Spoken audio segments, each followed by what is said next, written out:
Esselamu Aleyküm. Aleykümselam ve rahmetullahi ve berekatuhu.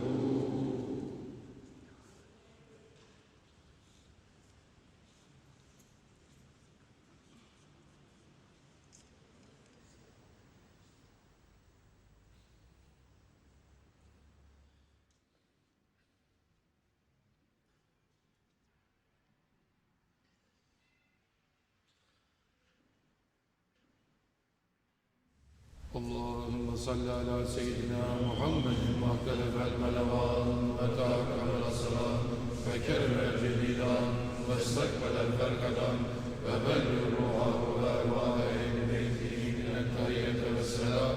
ve barik ve sellim aleyhi kesiren kesiren kesiren ve sallallahu ala seyyidina Muhammedin ve ala cemil enbiyâi vel mürselîn ve enbiyâi ve salihin